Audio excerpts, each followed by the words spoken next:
Hello everyone, today is December 12th. It is day 433 of the war between Israel and Gaza. My cameraman just also told me that today at 9 a.m. they still sent a rocket towards Israel. So you can tell that they're, still fully trying to be in the fight. We still have 100 hostages there.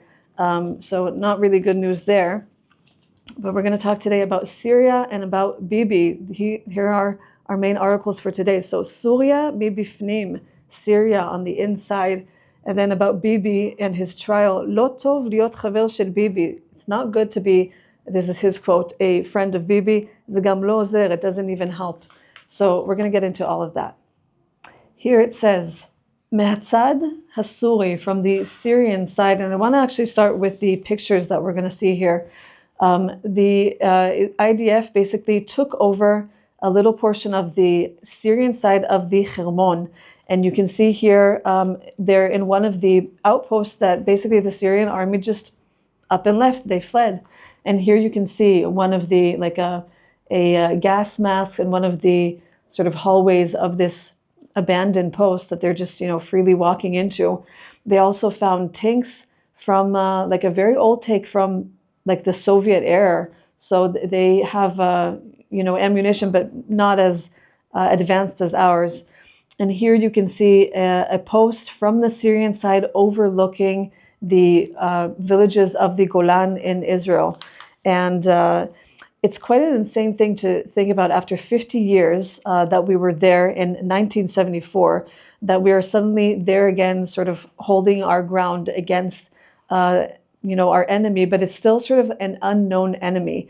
There are very much mixed opinions about these rebels and whether or not they are, for Israel, not for Israel. You have a lot of mixed opinions, and you can also see it on social media. And I encourage you to go to social media and see all the different things that are happening, because they are literally upturning everything there. They're setting all of the prisoners free. They actually went to Assad's father's grave and burnt it because they're like, we absolutely hate this dictator. We don't want that anymore.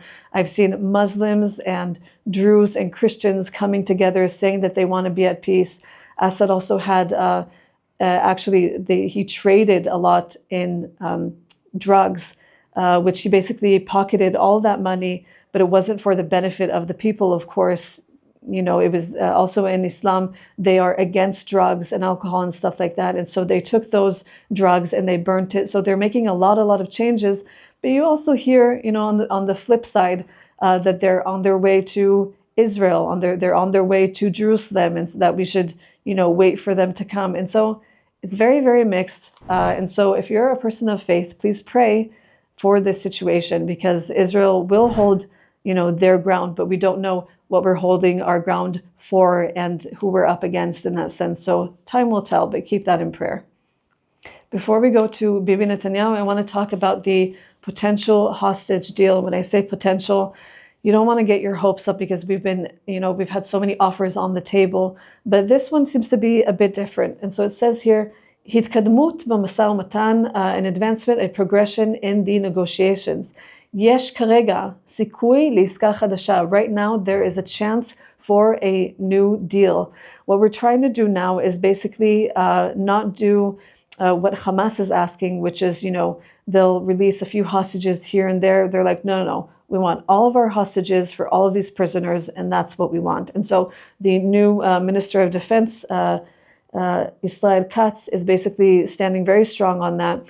Here you can see a picture of the families of the hostages that are unrelentingly just holding the pictures of their loved ones, demanding that they bring them back home. And it says here, a deal that doesn't bring even the last of the hostages home will be a mistake, and that includes the bodies of the hostages.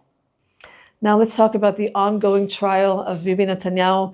He's on the witness stand, and this day, or less, I think it was yesterday, he was focusing basically on the coverage that people say that he sort of gave gifts for. There's a media outlet called Walla, and they said that he was trying to sort of buy his position there, that they would put in a good word for him. Here it says, Sarah hevira et bakashot hasikur. So he's basically putting the, I don't know if blame or responsibility on his wife, and saying Sarah is the one that sort of requested that coverage. Al zeh shig'u medina, like this, for this reason, they, made a whole country go crazy. And so he's basically defending himself, saying that, it wasn't a big deal. It wasn't a give and take sort of interaction between him and Walla. And so, this is also one thing that we should pray about, because it's his word against theirs.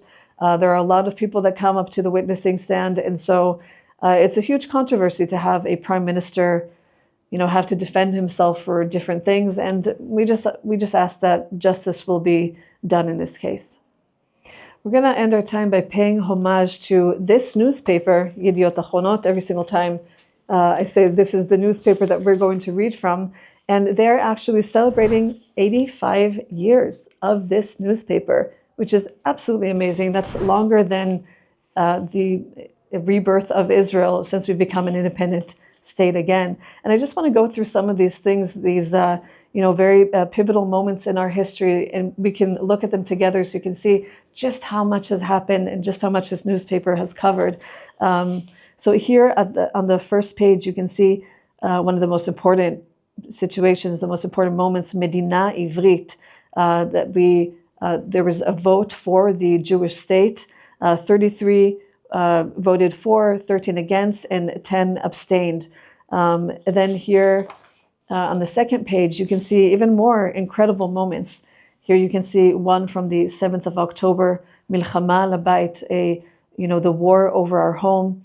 You can see cultural, icons such as Arik Einstein, which is a poet, a musician, a singer, the day that he died. You can see here 9/11, Eichmann, the infamous Nazi, being hanged after he was put to trial in Israel, which I think that was actually the only trial in which there was actually an execution in Israel, because we don't do executions in Israel, but for this Nazi, we did. Here you have the hostages coming home. You have the murder of Rabin.